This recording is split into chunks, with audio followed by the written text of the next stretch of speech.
ವೀಕ್ಷಕರೇ, ಯಕ್ಷಗಾನ ಸಂಬಂಧಿತವಾದಂತಹ ಅನೇಕ ಕಾರ್ಯಕ್ರಮಗಳನ್ನು ನೀಡಿದಂತಹ ನಮ್ಮ ತೈಕುತಾಮ್ ಯೂಟ್ಯೂಬ್ ಇವತ್ತು ನಿಮಗೆ ಒಂದು ವಿಶೇಷವಾದಂತಹ ಸಂದರ್ಶನ ಕಾರ್ಯಕ್ರಮವನ್ನು ಮುಂದಿಡ್ತಾ ಇದೆ.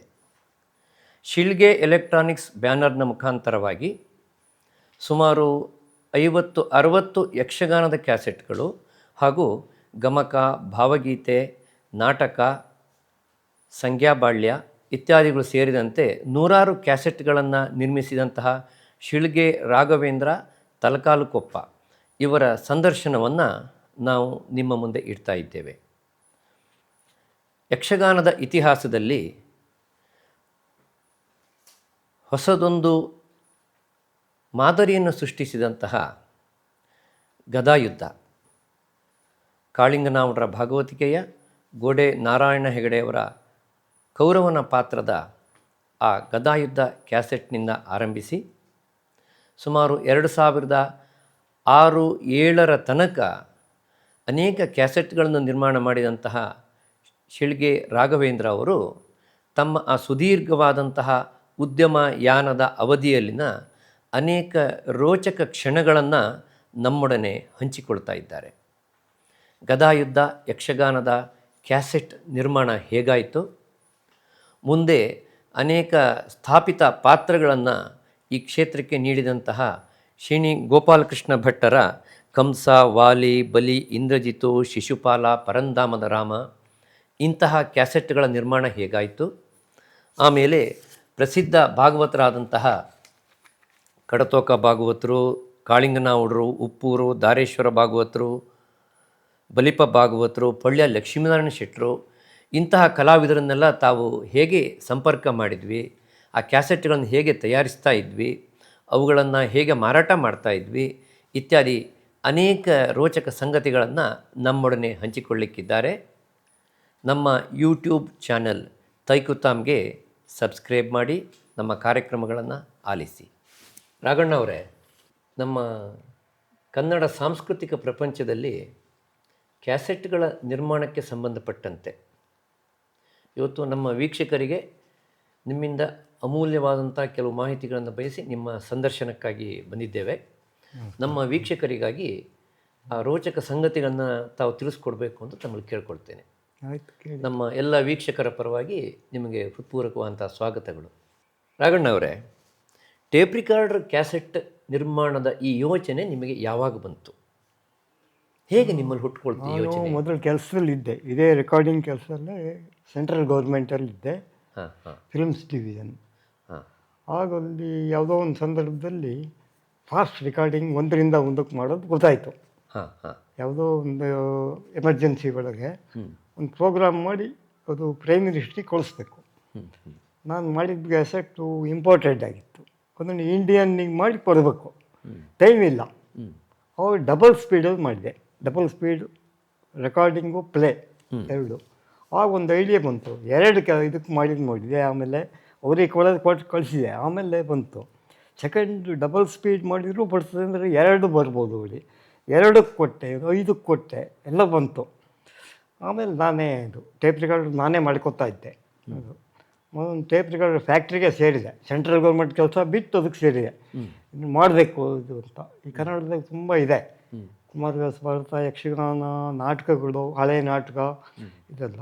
ಅದನ್ನು ಯಾಕೆ ಮಾಡಬಾರ್ದು ಅಂತ ಆಮೇಲೆ ಕೆಲಸನೇ ಬಿಟ್ಟೆ ಮಾಡಿ, ಹೋಗಿ ಸೇರಿ ಬಂದೆ ಮಾಡಿ. ತಾವು ತಮ್ಮ ವಿದ್ಯಾರ್ಹತೆ ಅಂತ ಓದಿದ್ದು? ನಾನು ಮೊದಲು BSc ಮಾಡಿದ್ದೆ ಮೈಸೂರಲ್ಲಿ, ಆಮೇಲೆ ಡಿಪ್ಲೊಮೊ ಇನ್ ಸೌಂಡ್ ಇಂಜಿನಿಯರ್ ಮಾಡಿದೆ, ಸೌಂಡ್ ಆ್ಯಂಡ್ ಟೆಲಿವಿಷನ್ ಅಂತ ಬಂತು, ಅದರಲ್ಲಿ ಮಾಡಿದೆ 3 ವರ್ಷ ಡಿಪ್ಲೊಮೊ. ಅದಾದ ಕೂಡ ಬಾಂಬೆಗೆ ಹೋದೆ, ಬಾಂಬೆ ಫಿಲಮ್ ಇಂಡಸ್ಟ್ರಿಯಲ್ಲಿ ಸೇರಿ ನೋಡಿದೆ ಎಲ್ಲ. ಬಾಂಬೆ ಫಿಲ್ಮ್ ಡಿವಿಷನ್ನಿಗೆ ಸೇರೋಣ ಅಂತ ನೋಡಿದೆ, ಅಲ್ಲಿ ನಂಗೆ ಆಗಲಿಲ್ಲ. ಇದಕ್ಕೂ ಹೋದೆ, ಇಂಟರ್ವ್ಯೂಗೂ ಹೋದೆ, ಆದರೆ ಇಬ್ಬರು ಸೆಲೆಕ್ಟ್ ಮಾಡಿದ್ರು, ಸದ್ಯ ಒಂದೇ ಪೋಸ್ಟ್, ಅದು ರಿಸರ್ವ್ಡ್ ಫಾರ್ ಶೆಡ್ಯೂಲ್ಡ್ ಕ್ಯಾಸ್ಟ್ ಅಂತ ಮಾಡಿಬಿಟ್ಟು ಅಥವಾ ಅವರು ಸೇರಿಕೊಂಡ್ರು. ನಾನು ಭಾಳ ಪ್ರಯತ್ನ ಮಾಡಿದೆ, ಅವನನ್ನು ಡೆಲ್ಲಿ ಕಳಿಸಿ ನಾನು ಇಲ್ಲಿ ಇರೋಣ ಅಂತ. ಡೆಲ್ಲಿಲೂ ಸೆಲೆಕ್ಟ್ ಆಗಿದ್ದೆ ನಾನು. ಆಮೇಲೆ ಇಲ್ಲ, ನೀವು ಮಾಡೋದಾದ್ರೆ ಡೆಲ್ಲಿಲಿ ಮಾಡಲೇಬೇಕು, ಇಲ್ಲಿದ್ದರೆ ಕ್ಲೋಸು, ಬೇರೆ ಮತ್ತೆ ಕರಿತೇವೆ ಅಂತ. ಆಮೇಲೆ ಹೋಗಿ ಡೆಲ್ಲಿಗೆ ಸೇರಿಕೊಂಡೆ. 75 ಆಗ ಎಮರ್ಜೆನ್ಸಿ ಇತ್ತು. ಎಲ್ಲ ಸೇರ್ಕೊಂಡು ಅಲ್ಲಿ ರೆಕಾರ್ಡಿಂಗ್ ಎಲ್ಲ ಮಾಡಿದೆ.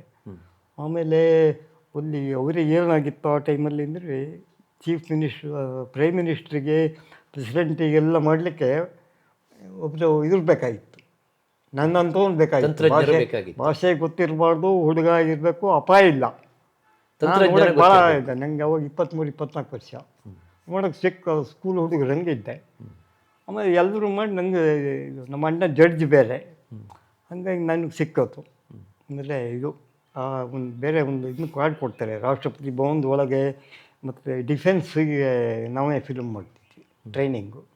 ಅದಕ್ಕೆಲ್ಲ ಒಬ್ಬರು ಬೇಕು. ಅದನ್ನು ಮಾಡೋರಿಗೆ ಪೊಲೀಸ್ ಇದನ್ನೆಲ್ಲ ಕಳಿಸ್ತಾರೆ, ಅವ್ರನ್ನ ಹೇಗೆ ಏನು ಅಂತ ನೋಡಿ ಸೆಲೆಕ್ಟ್ ಮಾಡ್ತಾರೆ. ನನ್ನ ಕೇರ್ ಆಫ್ ಅಡ್ರೆಸ್ ನಮ್ಮ ಅಣ್ಣಂದಿತ್ತು ಜಡ್ಜು. ಅಲ್ಲಿ ಹೋದ್ರಂತ ಪೊಲೀಸ್ನವರು, ಹೌದು ನನ್ನ ತಮ್ಮ ಇದನ್ನು ಬರ್ಕೊಟ್ರು, ನನ್ನ ಸೆಲೆಕ್ಟ್ ಮಾಡಿಬಿಟ್ರು. ಆಮೇಲೆ ಪ್ರತಿದಿನ ಇದೆ ಪ್ರೆಸಿಡೆಂಟು, ಪ್ರೈಮ್ ಮಿನಿಸ್ಟ್ರು ಇದನ್ನು ರೆಕಾರ್ಡ್ ಮಾಡೋದು, ಇದು ಮಾಡೋದು. ಆದರೂ ಅನಿವಾರ್ಯವಾಗಿ ನೌಕರಿಯನ್ನು ಬಿಟ್ಟು ಬಂದ್ರಿ. ನೌಕರಿಯನ್ನು ಬಿಟ್ಟು ಬಂದ್ರಿ ಅನಿವಾರ್ಯವಾಗಿ ಬಿಟ್ಟೇನು, ನನಗೆ ಗೌರ್ಮೆಂಟ್ ಕೆಲಸ ಆಗಲಿಲ್ಲ. ಆಮೇಲೂ ಈ ತಂತ್ರಜ್ಞಾನ ಕ್ಷೇತ್ರದಲ್ಲಿ ಇದ್ರಾ? ಯಾವುದು? ಈಗ ಸರ್ಕಾರಿ ನೌಕರಿಯನ್ನು ಬಿಟ್ಟು ಬಂದ ಮೇಲೆ ಈ ತಂತ್ರಜ್ಞಾನ ಕ್ಷೇತ್ರದಲ್ಲಿ ಇದ್ರಾ? ಇದ್ದೆ. ಇದರಲ್ಲಿ ಒಂದು ಟೇಪ್ ರೆಕಾರ್ಡರ್ ಫ್ಯಾಕ್ಟ್ರಿ ಸೇರಿಕೊಂಡು ಅಲ್ಲೂ ಕೆಲಸ ಮಾಡಿದೆ. ಅಲ್ಲಿ ನೋಡಿದೆ ಟಿ ವಿ ಮೇನ್ ಅಂತ ಹೋದೆ. ಟಿ ವಿ ಬಗ್ಗೆ ತಿಳ್ಕೊಬೇಕು. ಟೇಪ್ ರೆಕಾರ್ಡರ್ ಗೊತ್ತಿತ್ತು ನನಗೆ, ಇದೆಲ್ಲ ನಾವು ಅದನ್ನೇ ಓದಿದ್ದೇ ಇಲ್ಲ. ಟಿ ವಿ ನಮಗಷ್ಟು ಇದಿರಲಿಲ್ಲ. ಇತ್ತು ಹೆಸರು ಸೌಂಡ್ ಎಂಡು ಟಿ ವಿ ಅಂತಲೇ, ಅದು ಇಲ್ಲಿ ಬರೀ ನೋಡಿದ್ದು ಟ್ರಾನ್ಸ್ಮಿಟ್ರ್ ಏನೋ ಮಾಡಿದ್ವಿ. ಫ್ಯಾಕ್ಟ್ರಿಲಿ ಹ್ಯಾಂಗೆ ಮಾಡ್ತಾರೆ ಟಿ ವಿ ಅಂತ ಗೊತ್ತಿಲ್ಲ. ಅದನ್ನು ತಿಳ್ಕೊಳಕ್ಕೆ ಅಲ್ಲಿ ಸೇರಿದೆ. ಆಗ ಪಿಕ್ಚರ್ ಟ್ಯೂಬ್ದು ಸ್ಕೇರ್ಸಿಟಿ, ಬೇರೆ ದೇಶದಿಂದ ಬರಬೇಕಾಗಿತ್ತು. ಹಂಗಾಗಿ ಅವರು ಟಿ ವಿದು ಕೆಲಸವೆಲ್ಲ ನಂಗೆ ಬೇರೆ ಕೆಲಸ ಕೊಟ್ಬಿಟ್ರು, ಮೀಟ್ರ್ ಟೆಸ್ಟಿಂಗು ಏನೇನೋ ಬೇರೆ. ನನಗೆ ಅದು ಯಾಕೋ ಹಿಡಿಸ್ಲಿಲ್ಲ. ಸಂಬಳ ಒಳ್ಳೆಯದಿತ್ತು, ಗೌರ್ಮೆಂಟ್ ಸಂಬಳ ಇದಕ್ಕಿಂತ ಜಾಸ್ತಿ ಕೊಟ್ಟಿದ್ದರು ನನಗೆ. ಅವ್ರು ಇವರು ಸ್ವಲ್ಪ ದಿವಸ ಹೋಗಲಿ ಇಂತೆಲ್ಲ ಭಾಳ ಹೇಳಿದರು, ಆದರೂ ನಾನು ಬಿಟ್ಟು ಬಂದ್ಬಿಟ್ಟೆ. ಇಲ್ಲಿ ಇವರು ಸೆಂಟ್ರಲ್ ಇದರಲ್ಲೂ ಹೇಳಿದರು, ನನಗೆ ಪ್ರಮೋಷನ್ನಾಗಿ ನನಗೆ 35 ವರ್ಷ ಸೆಂಟ್ರಲ್ ಗೌರ್ಮೆಂಟಲ್ಲಿ ಕೆಲಸ ಇತ್ತು, ಸರ್ವಿಸ್ ಇತ್ತು, ಡಿಗ್ರಿ ಇತ್ತು, ಡಿಪ್ಲೊಮೊ ಇತ್ತು. 300-400 ಡಾಕ್ಯುಮೆಂಟ್ರಿ ಮಾಡಿದ್ದೆ 3-4 ವರ್ಷ. ಅವ್ರು ಭಾಳ ಹೇಳಿದರು, ಇನ್ನು 6 ತಿಂಗಳಿಗೆ ಡೈರೆಕ್ಟರ್ ಆಗ್ಬೋದು, ಆಮೇಲೆ ಪ್ರೊಡ್ಯೂಸರ್ ಆಗ್ಬೋದು ಇರು ಅಂತ. ನನಗೆ ಯಾಕೋ ಗೌರ್ಮೆಂಟ್ ಕೆಲಸ ಹಿಡಿಸಿಲ್ಲ, ಸ್ವಂತವಾಗಿ ಮಾಡಬೇಕು ಅಂತ. ಹೀಗೆ ಒಂದಷ್ಟು ಅನುಭವ ಹಾಗೂ ಕ್ಯಾಸೆಟ್ ನಿರ್ಮಾಣದ ಕನಸನ್ನು ಮನಸ್ಸಿನಲ್ಲಿ ಇಟ್ಟುಕೊಂಡು ತಾವು ನೌಕರಿ ಕ್ಷೇತ್ರದಿಂದ ಮುಕ್ತರಾಗಿ ಬೆಂಗಳೂರಿಗೆ ಬಂದ್ರಿ. ಹೌದು. ಹಾಗೆ ಬೆಂಗಳೂರಿಗೆ ಬರುವಾಗ ಕ್ಯಾಸೆಟ್ ನಿರ್ಮಾಣ ಅಲ್ಲದೆ ಇನ್ನೂ ಏನಾದರೂ ಪ್ರಯೋಗಗಳನ್ನು ನೀವು ಮಾಡಿದ್ರಾ? ಇನ್ನು ಬೇರೆ ಸಂಶೋಧನೆಗಳನ್ನು ತೊಡಗಿಸ್ಕೊಂಡಿದ್ರಾ? ಮಾಡಿದೆ. ಅಂದರೆ ಈ ಡಿಮ್ಮರ್ಸ್ ಅಂತ ಮಾಡಿದೆ. ಆಮೇಲೆ ಇನ್ನೂ ಸುಮಾರು ಮಾಡಿದೆ. ಈ ಸ್ಮೋಕ್ ಅಲಾರಾಮ್ ಅಂತ ಬರ್ತದೆ, ಬೆಂಕಿ ಹತ್ತಿರ ಬೆಲ್ ಆಗೋದು, ಆಮೇಲೆ ಮಗು ಹೊತ್ತು ಕೂಡಲೇ ತೊಟ್ಲು ತಗೋದು, ಇದೆಲ್ಲ ಮಾಡಿದೆ. ಅದು ಯಾವುದು ಪೆಟ್ರೋಲ್ದು ಇದು ಲೆವೆಲ್ ಇಂಡಿಕೇಟ್ರು ಎಲ್ಲ ಟೆಸ್ಟ್ ಮಾಡಿ ನೋಡಿದ್ರೆ ಯಾವುದು ಅದಕ್ಕೆ ಬೀಳೋಕೆ ಅಷ್ಟೊಂದು ಕೊಟ್ಟು ತಗೊಳ್ಳೋಕೆ ಜನ ಇಲ್ಲ. ಡಿಮ್ಮರ್ ಮಾಡಿ 65 ಇಟ್ಟೆ, ಅದು ದುಬಾರಿ ಇದ್ದರು. ಆಮೇಲೆ ನಮಗಿಂತ ಕಡಿಮೆ ರೇಟಿಗೆ ಇವ್ರದ್ದೆಲ್ಲ ಬಂತು, ಬೇರೆ ಕಂಪ್ನಿ ಬಂದ್ಬಿಡ್ತು ಅಷ್ಟೊತ್ತಿಗೆ. ಅವ್ರದ್ದು ಬಾಕ್ಸ್ ಎಲ್ಲ ನಂತರಕ್ಕಿಂತ ಚೆನ್ನಾಗಿತ್ತು, ರೇಟು ಕಡಿಮೆ. ನಂತರ ಮಾರ್ಕೆಟ್ ಮಾಡಲಿಕ್ಕಾಗಲಿಲ್ಲ, ಅದು ಹೋಯಿತು. ಟೇಪ್ ರೆಕಾರ್ಡ್ರು ಮಾಡಿದೆ, ಮೆಜೆಸ್ಟಿಕ್ಕಲ್ಲೆಲ್ಲ ಇಟ್ಟೆ, ಬೋರ್ಡ್ ಹಾಕಿ ಇದು ಮಾಡಿ ಎಲ್ಲ. ಒಂದು ಕ್ಯಾಸೆಟ್ ಟೇಪ್ ರೆಕಾರ್ಡ್ರು ಮಾರಾಟ ಆಗಿಲ್ಲ. ಆಮೇಲೆ ಎಲ್ಲ ಬಿಟ್ಟು ಕ್ಯಾಸೆಟ್ ಸ್ವಲ್ಪ ಇದು ಹತ್ತು, ಹಾಗೆ ಇದು ಸುಮ್ಮನೆ. ಸೊ ನಿಮ್ಮ ಸಂಶೋಧನೆಗಳಲ್ಲಿ ಉಳಿದದ್ದನ್ನೆಲ್ಲ ಬದಿಗಿಟ್ಟು ಕ್ಯಾಸೆಟ್ ನಿರ್ಮಾಣದಲ್ಲಿ ಮಾತ್ರ ನೀವು ಪ್ರಯೋಗಶೀಲರಾದ್ರಿ. ಬೇರೆ ಏನೇನೋ ಇತ್ತು, ಅದು ಉಳ್ಕೊಂಡಿದ್ದು ಇದೊಂದೇ. ಆಗಲಿ, ಭಾಳ ಸಂತೋಷ. ಈ ಯಕ್ಷಗಾನದ ಕ್ಯಾಸೆಟ್ ನಿರ್ಮಾಣಕ್ಕೆ ಅಂತ ನೀವು ಹೊರಟಾಗ ನಿಮಗೆ ಹಿತೈಷಿಗಳು, ಕಲಾವಿದರು ಏನು ಹೇಳಿದರು? ಎಲ್ಲರೂ ಬೈದರು. ಯಾರು ಮಾಡು ಒಳ್ಳೇದಾಗ್ತದೆ ಅಂತ ಯಾರೂ ಹೇಳಿದ್ದ. ನಮ್ಮ ಮನೆಯಲ್ಲೂ ಬೈಸ್ಕೊಂಡೆ. ಮೊದಲು ನಮ್ಮ master head of the department ಕರೆದು ಬೈದರು, ನಿನಗೇನು ತಲೆ ಸರಿ ಇದೆಯಾ, ಕೆಲಸ ಬಿಟ್ಟು ಬಂದೆ. ಅದು ಪ್ರೈಮ್ ಮಿನಿಸ್ಟ್ರ್ ಮನೆಯಲ್ಲೇ ಮಾಡೋದು. ನಮ್ಮ ಇನ್ಸ್ಟಿಟ್ಯೂಟಲ್ಲಿ ಮಾಡಿದ್ದು ಒಬ್ಬರು ಫೋಟೋಗ್ರಾಫರ್, ಇವರು ವಿ ಕೆ ಮೂರ್ತಿ, ಕಾಶಿನಾಥ್ ಅಂಥವರು ಒಳ್ಳೆ ಚೀಫ್ ಮಿನಿಸ್ಟ್ರು ಇದೆಲ್ಲ ಮಾಡ್ತಿದ್ರು. ಚೀಫ್ ಮಿನಿಸ್ಟ್ರು ಮನೆಯಲ್ಲೇ ಒಂದು ಆಫೀಸ್ ಇತ್ತು, ಫೋಟೋ ಡಿವಿಷನ್ ಅಂತಲೇ. ಅದಕ್ಕೆ ನಮ್ಮ ಇನ್ಸ್ಟಿಟ್ಯೂಟ್ನವರೇ ಇದ್ದರು ಮೊದಲು. ನೀನು ಅಲ್ಲಿ ಹೋಗೋದು ಬಿಟ್ಟು ಯಾಕೆ ಬಂದೆ ಅಂತ ಬೈದರು, ಆಯಿತಾ. ನಮ್ಮ ಮನೆಯಲ್ಲೂ ಬೈದರು, ನಮ್ಮ ಅಣ್ಣನೂ ಬೈದರು, ಎಲ್ಲರೂ ಬೈದರು. ಶಿವರಾಮ್ ಕಾರಂತರು ಒಂದು ಸಲ ಪರಿಚಯ ಇತ್ತು ನನಗೆ. ನಂದೊಂದು ಗದಾವಿದ್ದ ಕ್ಯಾಸೆಟ್ ಕೊಡ್ಲಿಕ್ಕೆ ಹೋದೆ. ನಂಗೆ ತೆಗೆದು ಹೊಂದು, ನಿಂಗೆ ಬುದ್ಧಿ ಇದೆಯಾ ಅಂತ, ಒಳ್ಳೆ ಕೆಲಸ ಬಿಟ್ಟು ಇದನ್ನು ಮಾಡಿದ್ಯಾ, ಕೆಲಸ ಇದ್ಕೊಂಡೇ ಮಾಡ್ಬೋದಿತ್ತಲ್ಲ, ಹಂಗೆ ಹಿಂಗೆ ಅಂದರು. ನಾನು ಡೆಲ್ಲಿಯಲ್ಲಿ ಇದ್ಕೊಂಡು ಒಂದು ಮಾಡೋದು ಹೆಂಗೆ. ಇಂಥದ್ದರ ನಡುವೆಯೂ ನೀವು ಹಾಂ, ಕ್ಯಾಸೆಟ್ ನಿರ್ಮಾಣಕ್ಕೆ ಅಂತ ಮುಂದಾದ್ರಿ. ಮುಂದಾಯ್ತು ಒಟ್ಟು ಮಾಡಿದೆ. ನಿಮ್ಮ ಮೊಟ್ಟ ಮೊದಲ ಪ್ರಯತ್ನದಲ್ಲಿ ನೀವು ಯಾವೆಲ್ಲ ಕ್ಯಾಸೆಟ್ಗಳನ್ನು ಮಾಡಿದ್ರಿ? ಹೌದು, ಕ್ಯಾಸೆಟ್ ಗದಾ ಇದ್ದಾನೆ ಮಾಡಿದ್ದೆ. ಗದಾ ನಂದೇ ಇದ್ದ? ಮಿಷನ್ನು, ಗದಾ ಇದ್ದ? ನಾನೇ ಮಿಷನ್ ಮಾಡಿದ್ದು. ಒಂದರಿಂದ 5 ಹಿಂಗೆ ಆಗ್ತಿತ್ತು, ಡಬಲ್ ಸ್ಪೀಡ್ ಅಷ್ಟೇ. ಆಮೇಲೆ ಅದನ್ನು ಸ್ಪೀಡ್ ಜಾಸ್ತಿ ಮಾಡಿದ್ವಿ. ನಮ್ಮದು ಮೋಟ್ರು ಇದು ಅವಾಗ ಬಂದಿರಲಿಲ್ಲ, ಇನ್ನು ಎಲೆಕ್ಟ್ರಾನಿಕ್ ಮೋಟ್ರ್ ಇರಲಿಲ್ಲ. ನಾನು ಅದು ದಾರ ಸುತ್ತಿ ಸ್ಪೀಡ್ ಜಾಸ್ತಿ ಮಾಡಿದೆ. ಆ ಪುಲ್ಲಿಗೆ ದಾರ ಸುತ್ತಿದ್ರೆ ಜಾಸ್ತಿ ಆಗ್ತದೆ. ನಾನು ಅದನ್ನು ಮಾಡಿ ನೋಡಿ ಮಾಡಿದೆ. ಒಂದು ಸಾರಿಗೆ 5 ಕ್ಯಾಸೆಟ್ಗಳು ನಿರ್ಮಾಣ ಆಗುವ ಡಬಲ್ ಸ್ಪೀಡ್ ಕರೆಕ್ಟ್ ಮಾಡೋದು ಹೇಗೆ? ನಮ್ಮ ಹತ್ರ ಮೀಟ್ರ್ ಇಲ್ಲ. ದಾರ ಸುತ್ತೋದು, ಗಂಟೆ ನೋಡಿ ಆನ್ ಮಾಡೋದು, ಇಂತಿಷ್ಟು ಸೆಕೆಂಡಿಗೆ ಅದು ಓಡ್ತದೆ. ಕ್ಯಾಸೆಟೆಲ್ಲ ಕೊಟ್ಟು ಮಾಡಿ ಇಟ್ಕೊಂಡೆ, ಅದನ್ನು ಮಾಡಿ ಬರೋ ಹಂಗೆ ಮಾಡಿದೆ.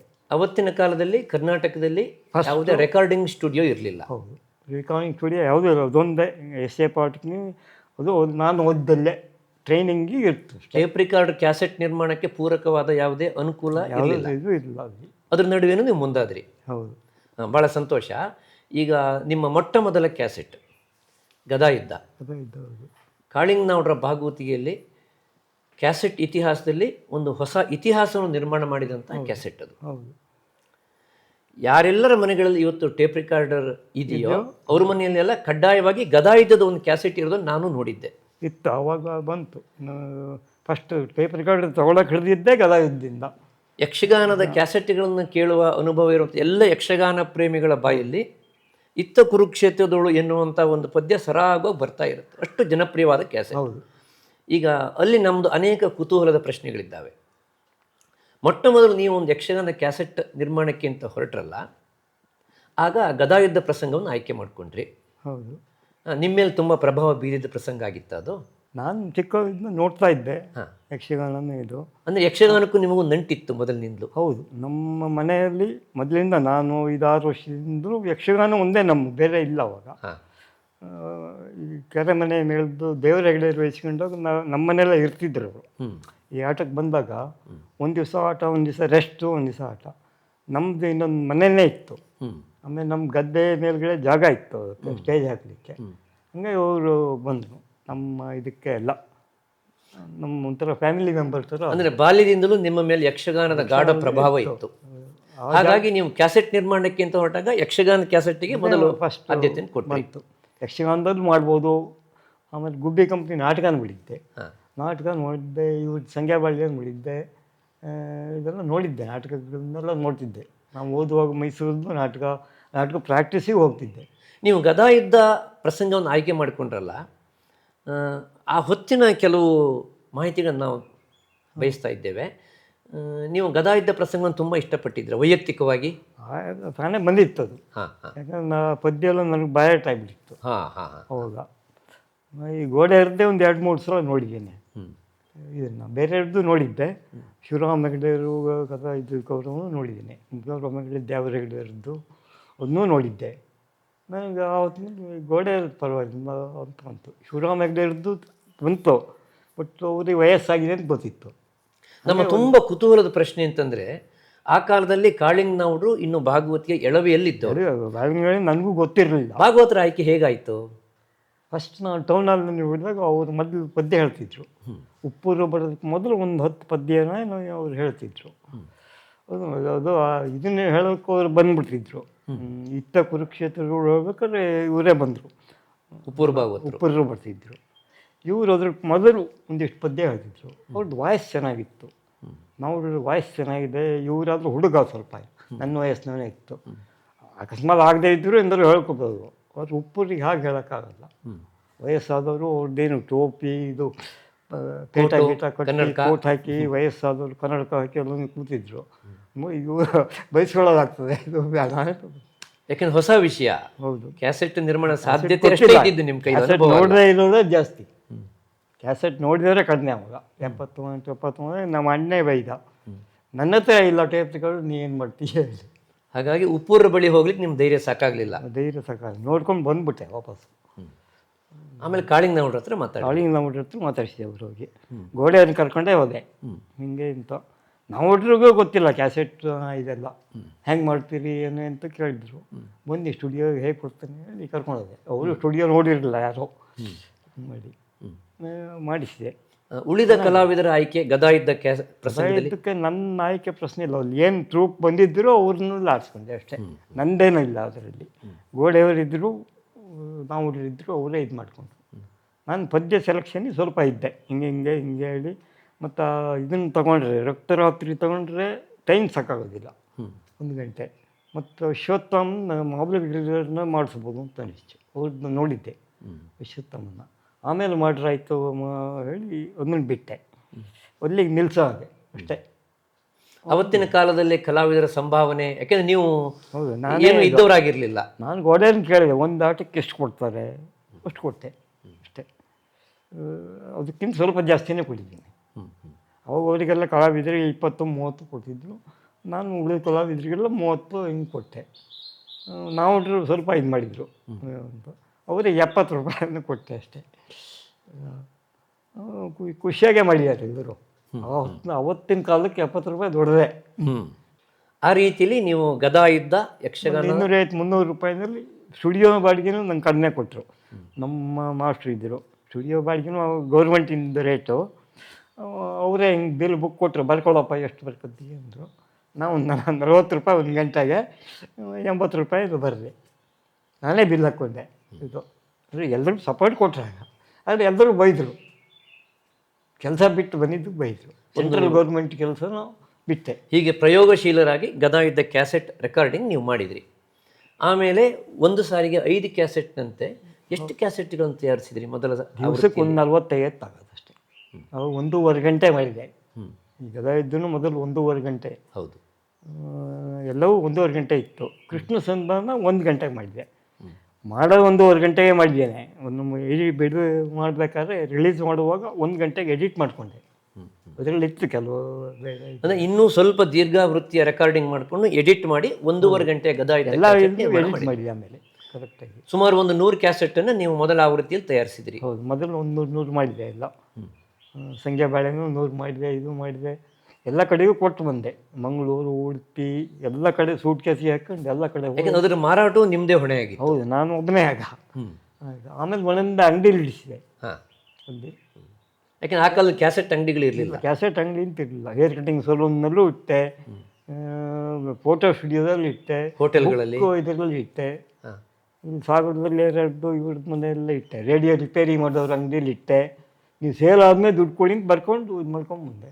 ದಕ್ಷಿಣ ಕನ್ನಡಕ್ಕೂ ನೀವು ಕ್ಯಾಸೆಟನ್ನು ತೆಗೆದುಕೊಂಡು ಹೋಗಿದ್ದೀರಾ? ಕನ್ನಡ, ಉಡುಪಿ, ಪುತ್ತೂರು ಎಲ್ಲ ಕಡೆ ಹೋಗಿದ್ದೇನೆ. ಮುಲ್ಕಿ, ಮಂಗಳೂರು, ಕುಂದಾಪುರದಲ್ಲಿ 2-3 ಕಡೆ ಕೊಟ್ಟಿದ್ದೆ. ಫೋಟೋ ಸ್ಟುಡಿಯೋದಲ್ಲಿ ಕೊಟ್ಟೆ, ಎಲ್ಲ ಕೊಟ್ಟಿದ್ದೆ. ಉಡುಪಿ, ಮಂಗಳೂರಿನಲ್ಲಿ ನಿಮಗೆ ಒಳ್ಳೆ ಪ್ರತಿಕ್ರಿಯೆ ಸಿಗ್ಲಿಲ್ವಾ ಕ್ಯಾಸೆಟ್ ಸಿಕ್ಕಿದೆ? ಸಿಕ್ಕಿದೆ. ಅವು ಇಲ್ಲ, ಟೇಪ್ ರೆಕಾರ್ಡ್ರ್ ಇಲ್ಲ.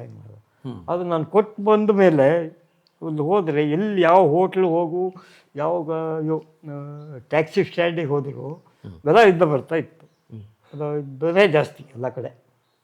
ಈಗ ನಮ್ಮ ಮುಂದಿನ ಪ್ರಶ್ನೆ, ಗದಾ ಇದ್ದ ಕ್ಯಾಸೆಟ್ ನಿರ್ಮಾಣಕ್ಕೆ ಮೊದಲು ಇದು ಲಾಭದಾಯಕ ಅಲ್ಲ ಅಂತ ಹೇಳಿದಂಥ ಹಿತೈಷಿಗಳು, ಹಿರಿಯರು ಗದಾ ಯುದ್ಧ ಜಯಬೇರಿಯನ್ನು ಬಾರಿಸಿದ್ದ ನಂತರ ಏನು ಪ್ರತಿಕ್ರಿಯೆ ಕೊಟ್ಟರು?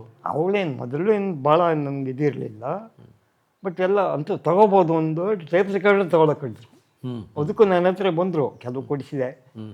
ಹೆಚ್ಚು ಹಚ್ಕೊಳ್ಳೋಕೆ ಹೋಗಿಲ್ಲ ನಾನು. ಯಾಕಂದರೆ ಅದು ಪ್ರಾಬ್ಲಮ್ ಬಂದರೆ ರಿಪೇರಿಗೆ ಮತ್ತೆ ನನ್ನ ಹತ್ರ ಬರ್ತಾರೆ. ನನಗೆ ಮನೆಯಲ್ಲಿ ಮಾಡ್ಕೊಂಡಿದ್ದು. ಹಂಗಾಗಿ ನಾನು ಅದು ಯಾರ್ಯಾರಿಗೋ ಕಳಿಸ್ತಿದ್ದೆ ಹೇಳಿ ಎಲ್ಲೋ ತಗೋತಿದ್ರು. ಹೊತ್ತು ಜಾಸ್ತಿ ಆಗ್ತಾ ಬಂತು.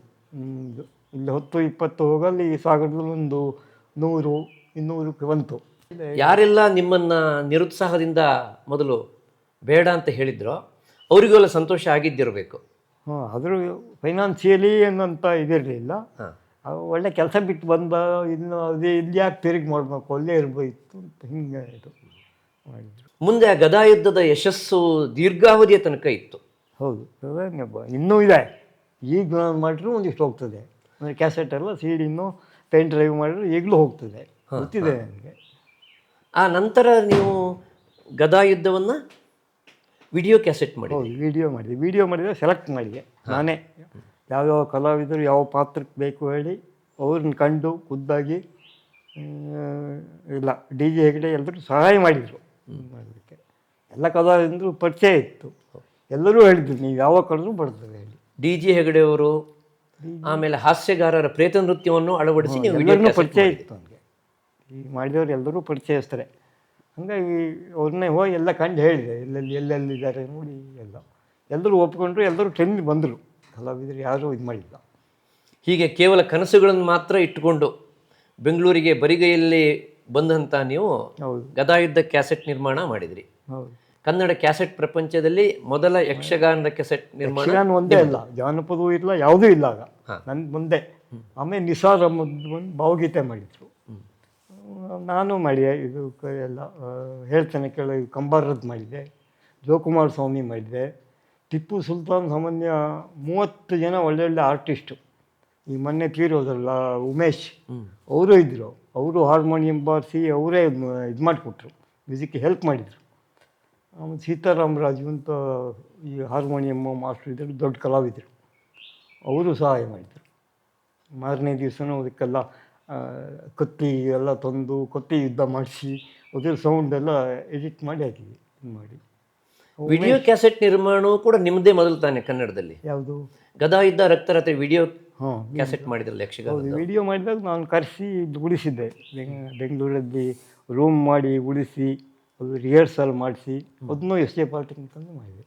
ಅದಕ್ಕೂ ಕಾಳಿಂಗನೌಡರ ಭಾಗವತಿಗೆ ಹಾಗೂ ಗೋಡೆ ನಾರಾಯಣ ಹೆಗಡೆಯವರ ಗೌರವ. ಈ ಮೂಲಕ ಕನ್ನಡದಲ್ಲಿ 2 ಮೊದಲ ವಿಕ್ರಮಗಳನ್ನು ನೀವು ಮಾಡಿದ್ದೀರಿ ಯಕ್ಷಗಾನಕ್ಕೆ ಸಂಬಂಧಪಟ್ಟಂತೆ. ಆ ಕನ್ನಡ ಗದಾಯುದ್ಧ ಹಾಗೂ ರಕ್ತರಾತ್ರಿ ಯಕ್ಷಗಾನದ ವಿಡಿಯೋ ಕ್ಯಾಸೆಟ್ ಬಿಡುಗಡೆ ಮಾಡಿಸಿದ್ದು ನೀವು ಬಹುಶಃ ಕಡತೊಕ್ಕ ಮಂಜಾತ್ ಭಾಗವತರಿಂದ ಮಾಡಿಸಿ. ಹೌದು, ನೋಡಿಲ್ಲ ಅವಾಗ ಶ್ರೇಣಿಯವ್ರನ್ನೂ ಕಂಡಿದ್ದೆ, ಅವ್ರ ಮನೆಗೂ ಹೋಗಿ ಇದು ಮಾಡಿದೆ. ಅವರು ಅವತ್ತಿನ ಡೇಟಿಗೆ ಬೇರೆ ಕಡೆ ಒಪ್ಕೊಂಡ್ಬಿಟ್ಟಿದ್ರು, ಬೇರೆ ಎಲ್ಲೋ ಹೋಗಬೇಕು ಹೇಳಿ ಆಗಲಿಲ್ಲ. ಆಮೇಲೆ ಕಂಡು ಮಾತಾಡಿದರು, ಕೇಳಿದೆ. ಇವು ಭಾಳ ಸಂತೋಷನೂ ಪಟ್ಟರು, ಕೆಲವು ಕಾಮೆಂಟ್ಸ್ ಮಾಡಿದರು. ಅವ್ರು ಹೇಳಿದ್ರು, ಮೊಟ್ಟ ಮೊದಲೊಂದು ನಿಮ್ಗೆ ಅಭಿನಂದನೆಗಳು, ನಮಸ್ಕಾರ ಮಾಡಿ ಆಮೇಲೆ ಹೇಳ್ತೇನೆ ಅಂತ. ಅದ್ರಲ್ಲಿ ಕೆಲವು ತಪ್ಪಿರೋದು ಹೇಳಿದರು, ಹಿಂಗೆ ಇದು ಅಂತೆಲ್ಲ. ಉಳಿದಂತೆ ಈ ಶ್ರೋತೃಗಳ ಪ್ರೇಕ್ಷಕರ ಅಭಿಪ್ರಾಯವನ್ನ ಸಂಗ್ರಹ ಮಾಡಲಿಕ್ಕೆ ನೀವೇನು ಪ್ರಯತ್ನ ಪಟ್ಟಿದ್ರಾ? ಈ ಕ್ಯಾಸೆಟ್ಗಳು ಏನು ಮಾಡ್ತಾ ಇದೆ ಮಾರುಕಟ್ಟೆಯಲ್ಲಿ? ಅದು ಒಳ್ಳೆ ಒಂದು ಪಾಂಪ್ಲೆಟ್ಟೇ ಇಟ್ಟೆ, ಮತ್ತು ರಿಟರ್ನ್ ಸ್ಟಾಂಪ್ ಹಚ್ಚಿ ಒಂದು ಇಟ್ಟೆ, ಏನು ಅಭಿಪ್ರಾಯ ಹೇಳಬೇಕು ಅಲ್ಲಿ. ನಾನು ಮೊದಲನೇ ಗದಾಯುದ್ಧ ಮಾಡಿದಾಗಲೂ ಅದರಲ್ಲಿ ಅನೌನ್ಸ್ ನಾನೇ ಮಾಡಿದೆ, ಏನಾದರೂ ಅಭಿಪ್ರಾಯ ತಿಳಿಸಿ ಮುಂದೆ ಮಾಡಲಿಕ್ಕೆ ಗೈಡ್ ಕೊಡಿ ಅಂತ ಹೇಳಿದರು. ಎಲ್ಲ ಸುಮಾರು ಜನ ಪತ್ರವನ್ನು ಬರೆದರು, ಇನ್ನೂ ಮಾಡಿದರು, ಕಳಿಸಿದ್ರು ತುಂಬ ಜನ. ಅವ್ರನ್ನ ಮಾಡಿ ಇವ್ರನ್ನ ಮಾಡಿ ಅಂತ ಒಂದು ಲಿಸ್ಟು ಚೆನ್ನಾಗಿದೆ ಅಂತ ಎಲ್ಲರದ್ದು ಅಭಿಪ್ರಾಯ ಬಂತು. ಆಡಿಯೋದಲ್ಲೂ ಬಂತು, ವಿಡಿಯೋದಲ್ಲೂ ಬಂತು.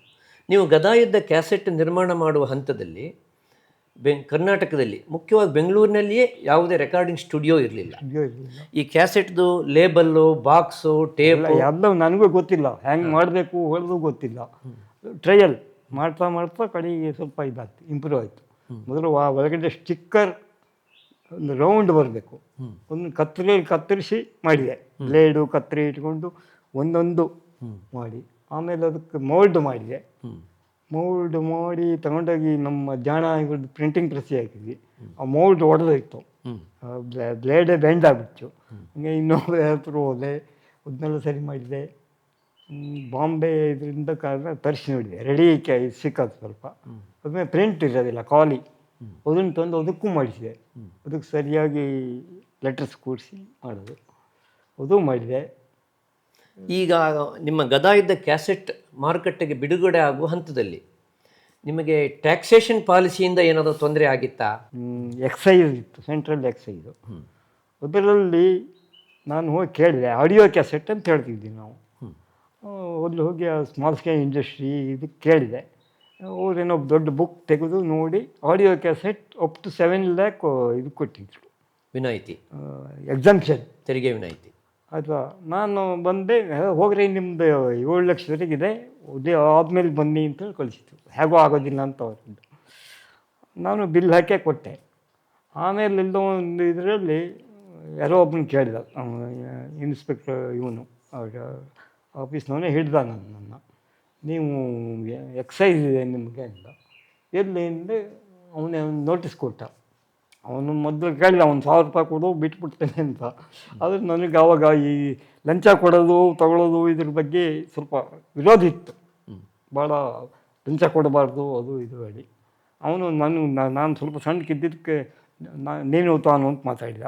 ನನಗೂ ಕೋಪ ಬಂತು, ನಿಂದೇನು ಮಾಡ್ತೀವಿ ಮಾಡು ಅಂತೆ. ಅವನು ಕೇಸ್ ಹಾಕ್ಬಿಟ್ಟ. ಅದು ಮುಂದೆ ಇದು ಮಾಡಿದ್ರು ನಾನು 40,000 ರೂಪಾಯಿ ನಡ್ಡೆ ಹಾಕ್ಬಿಟ್ರು.